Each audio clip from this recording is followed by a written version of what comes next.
when Mexico joined NAFTA. The country wanted to modernize, but just what would come after? Insurgent rebels took the South, the presidential candidate was killed. Investors pulled their money out and a crisis ensued. And the expats, the Yanks with their backpacks, yeah, it was quite a thrill. Opportunity to make a buck or two. Perhaps it could help out. They thought they could, no doubt. Oh man, wasn't it cool? And I was down there too, fresh out of school. Yeah.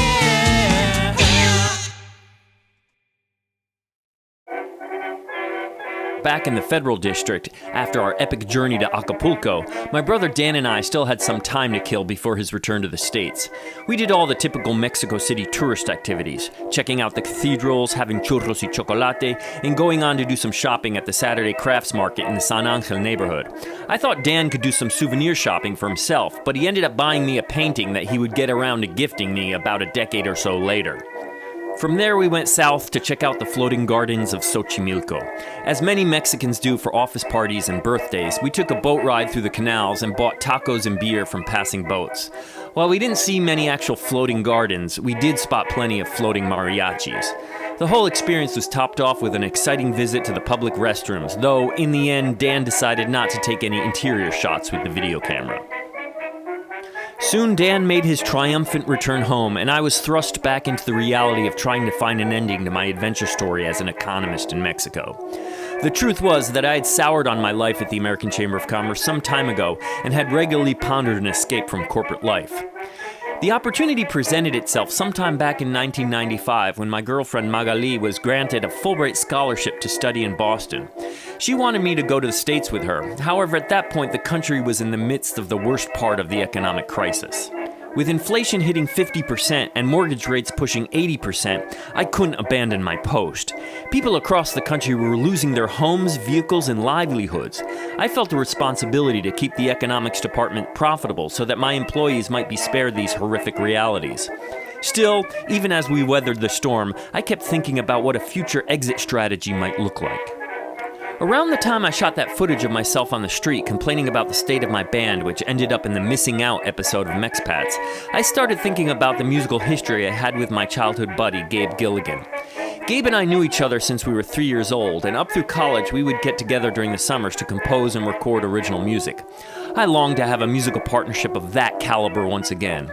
In late 1995, I sent Gabe an email selling him hard on the idea of quitting work and getting together to form a band. I vaguely recall telling him that it would have been a crying shame for the world if Paul McCartney and John Lennon had never gotten together, and likewise, it would be irresponsible for us not to give our musical collaboration a chance to blossom. Yeah, I really laid it on thick. I made sure to boot up my computer at home on a daily basis to check my email as I anxiously awaited a response. It seemed that Gabe was intrigued by the idea. However, he proceeded to go through the negatives of my proposal. He wasn't sure if he had any music left in him, he had debt to pay off, and most importantly, his career was just getting started. At that point, starting a band with Gabe simply wasn't in the cards for me, though he did hold out the possibility that he might be willing to give it a shot at some point in the future. I would keep in touch with Gabe to gauge how his career was evolving, hoping that he too would burn out on corporate life. In October of 1996, he sent me a computer mousepad as a gift. I must have pored over this memo 100 times looking for signs that he was ready to call it quits. However, there just wasn't anything solid there, and I had to start exploring other options for my future. I had come to the realization that my band was firmly stuck on the road to nowhere, and that the promise of NAFTA was likewise fizzling out. Still, might there be some cold hard financial reasons to stick it out with the Chamber of Commerce? Given my track record for having turned the economics department into a profit center for the company, John Bruton, the AmCham's executive director, started to prep me for a larger role in the organization. I believe he may have been grooming me to one day take over his position at the helm of the chamber. What might a more permanent residency in Mexico for me look like? To answer that question, I think we need to re-examine elements of my personal history. Sure, I was of Eastern European descent, but my Jewish identity was mostly cultural in nature, manifesting itself most strongly in the fact that I brought a bagel to school every day for lunch, at a point in history when most of America had no idea what a bagel even was. I was born in Poughkeepsie, New York, and brought up in Dutchess County, located along the Hudson River roughly 2 hours north of Manhattan. My mom and dad were originally from Brooklyn and the Bronx, respectively, but after getting married, they dreamed of moving out to the country. Eventually, my dad was able to get a job at the IBM plant in Poughkeepsie, and soon thereafter, my folks built a log cabin on 16 acres in Wappingers Falls. As a child, I was somewhat aware of the Algonquin-speaking Wappinger Indians, whose lands we lived on. However, I can't say that I actually ever identified as Wappinger. On the other hand, given the predominance of Dutch place names in the county, it was inevitable that I was going to develop some affinity for Dutch culture, which my childhood mind absorbed as an appreciation for hard work and tolerance of others, and some odd association between painting and cigar smoking. The most formative cultural influence on my childhood, however, stemmed from my family's involvement with the Hudson River sloop Clearwater. My parents, along with folk singer Pete Seeger and his wife Toshi, and a few other county residents, got the idea to build a replica of a 17th century sloop to serve as the flagship of their newly founded environmental organization. As kids, my siblings and I spent a good deal of time at folk festivals and fundraisers for the Clearwater. We were steeped in so many sea shanties that I came to believe that I'd actually spent my childhood out at sea on a whaling vessel. So to bring this back to the present, if a Jewish kid of Eastern European descent could come to identify as an 18th century sailor, why not take the next step and become a Mexican?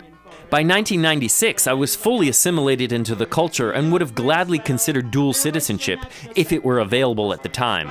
However, it would only become a reality a couple of years later, at which point my roommate John Moody became a naturalized Mexican, later taking a job as the Director General of Foreign Media for President Felipe Calderón. Without that option available, I had to decide if I was okay being a passive observer of a multitude of injustices in Mexican society without having a true political voice. I would have to be comfortable being shaken down repeatedly by the local police force without being able to express my frustration at the ballot box. To understand what this meant for me personally, you have to remember that I was brought up in Dutchess County. Having gone to Fishkill Elementary School, my fellow Fishkill frogs and I were all taught the central role that our town had in the Revolutionary War. That's right, Fishkill was one of the 3 major logistical hubs for the Continental Army, and unlike Valley Forge, it didn't suck. And of course, Poughkeepsie is where New York, under the leadership of founding fathers Alexander Hamilton and John Jay, ratified the U.S. Constitution. As you can imagine, many of us brought up in Dutchess County feel that we have inherited the mantle of the revolution.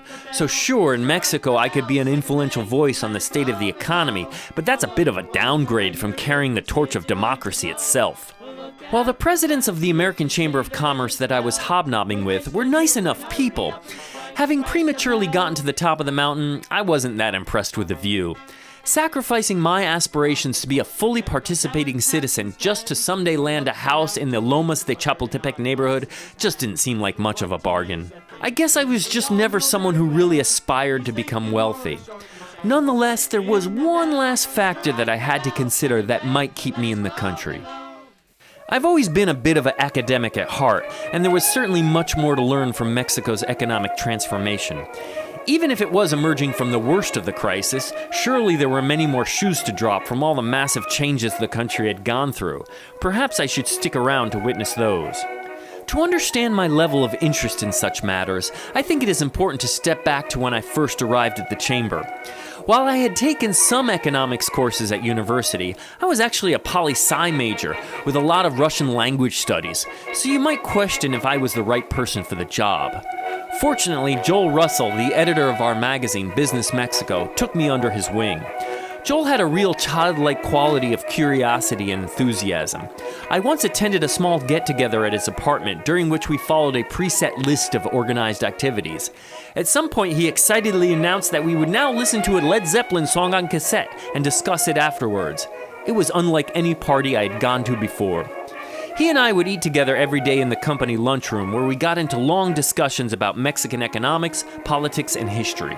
Joel was always probing me for my take on the economy, but in retrospect, I feel he may have been executing some sort of Socratic mind games on me. At some point, Joel gifted me a copy of The Worldly Philosophers, a history of economic thought by Robert L. Heilbroner.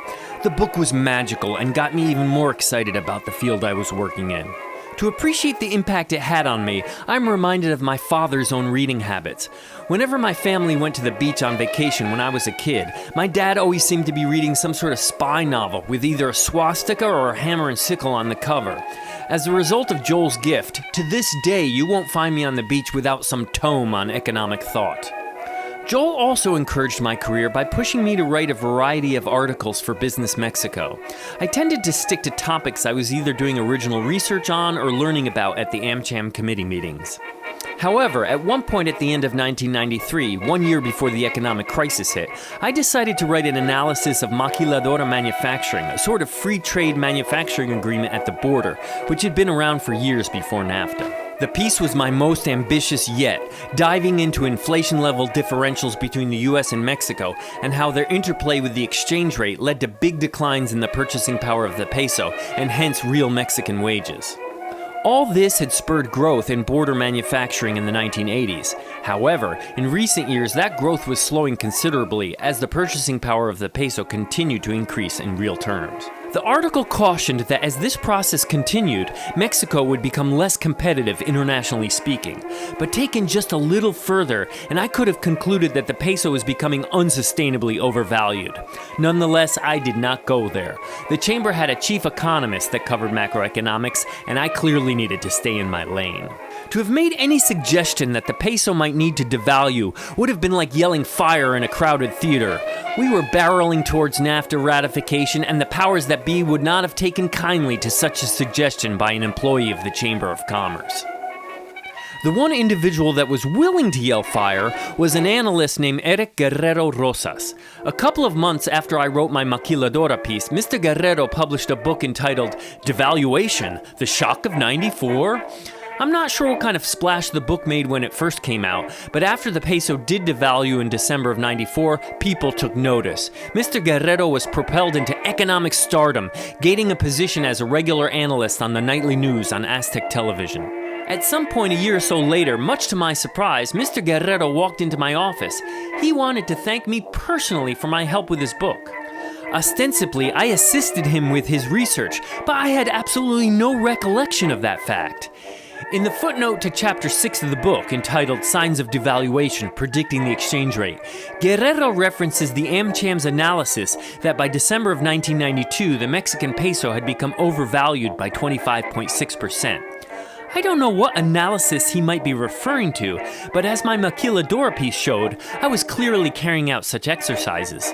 In retrospect, this whole event seems like one more indicator that I may have unwittingly been the Forrest Gump of 1990s Mexico. Erick Guerrero was able to milk his prediction into a long career, and some 30 plus years later, he is still promoted in the guest lecturer circuit as the man who predicted the devaluation of '94. So might I become a little more bolder with my predictions and turn my work into celebrity? The truth is I was no stranger to the fake it until you make it philosophy. However, when it came to academic level work, I knew I would need to go back to school if I was to be comfortable with myself in this field. Call it the Wizard of Oz phenomena, but throughout life, for certain activities, I still saw the value in getting an advanced degree. I had exhaustively explored all the possible reasons for staying in Mexico, and I just couldn't find one. And in the end, I really missed my family and felt it was time to go back to the States. At this point, the only question to answer was exactly what I would do next. I wasn't about to go back without a plan.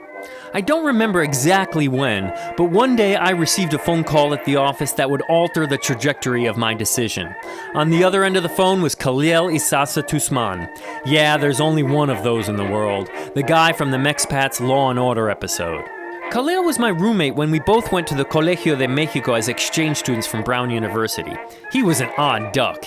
He set this rule that we were only allowed to speak Spanish in the apartment, and he wouldn't budge on it, even when his dad visited with an exchange student from Denmark who had no idea what we were saying.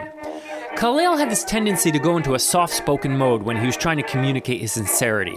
I recall one evening he sat near the foot of my bed and in Spanish said, You know, Josh, it is a true honor to live with you. It was one of the weirder things that anyone has ever said to me, and to this day, I don't know what to make of it. Anyway, Kaleil was now working at Goldman Sachs in New York, and he wanted to hit me up for some economic info. In classic Kaleil style, instead of just thanking me for the help when we were done, he made fun of the fact that I was still in Mexico and speculated that I couldn't be making much money there. He told me that I should consider coming to New York and that he could get me a job interview with Goldman. The details are fuzzy as to exactly when that all went down, but when I finally realized that I had no more future in Mexico, I decided to get back in touch with Kaleil to take him up on his offer. I hopped on a flight to New York City and made my way over to the Goldman Sachs offices. Kaleil took me on a tour of the facilities and introduced me to several of his coworkers. The first thing I asked everyone I met was whether or not they liked their job. The question really threw people off. Most of them would hem and haw for a while and then get around to saying that they looked forward to becoming an associate, as the monetary compensation would start to get serious then. Eventually, I met with his boss, who asked me an array of questions about my knowledge of corporate finances and my experience in Mexico. At some point, Kaleil rejoined me to let me know that I had done really well in the interview, but that his boss was worried that perhaps I was not gung-ho about investment banking. Gung-ho? Good grief. He was right. I felt like a seasoned analyst that had been away at war in Mexico for the last 5 years. I was not about to kiss someone's ass over the prospect of getting a job with a year-end bonus for closing some financing deals. The interview was a major wake-up call. I felt panicked that I was about to see another 5 years of my life go up in smoke on a career that I was not passionate about. This might be the last chance I had to dedicate myself fully to rock and roll. I jumped on the Amtrak train and headed up to Croton, where my buddy Gabe Gilligan picked me up at the train station. I made an impassioned plea that we had to get out of this corporate drudgery while we were still young. The approach worked, and he eventually committed to getting a band back together. Before I left, we took this photo to recreate the picture of us at the age of 3 at the Randolph School. The plan was I would go back to settle things out with the chamber, and Gabe would eventually come down to Mexico to retrieve me. Back in Mexico and heading into the year 1997, it was time to let my boss John Bruton know that I was leaving the chamber. It was a nerve-wracking affair. When I first started working at the chamber, Bruton had threatened to blacklist me from the country if I didn't stay on for at least 2 years. I was coming up on 5 years, so I clearly met my commitment. Still, I felt like I was either abandoning my family or perhaps leaving the mafia. The American Chamber of Commerce of Mexico was a pillar of the business community, having been founded as a private entity back in 1917, the very same year that the country approved its constitution. Over the years, the Chamber had been very active in supporting initiatives to increase friendly trade relations between our two countries. Though I had been a bit intimidated by Mr. Bruton when I first started with the company, over time I had grown to be quite fond of him. Sure, he had his rough edges. He had a real temper, and I didn't like it one bit when he would chew out Diane Hernandez, the head of our publications department, during our directors' meetings. My pop psychology theories chalked it off to some level of insecurity that I sensed in him. Sure, John Bruton was the executive vice president and ran the chamber, which included perks such as a chauffeur-driven Lincoln Town car, but he often had to take second seat to a stream of honorary presidents that came from the highest echelons of the American companies doing business in Mexico. Despite all the times I witnessed Mr. Bruton blow his top, he always treated me with the utmost of respect. I had been to his home more than once for chamber events, and he was an extremely gracious host. I came to learn that, like the chamber itself, John Bruton had a deep history in the country. He was born in 1937 in Mexico City to American expats. He started working for the chamber in 1973, just as the country was heading into some of its worst economic times.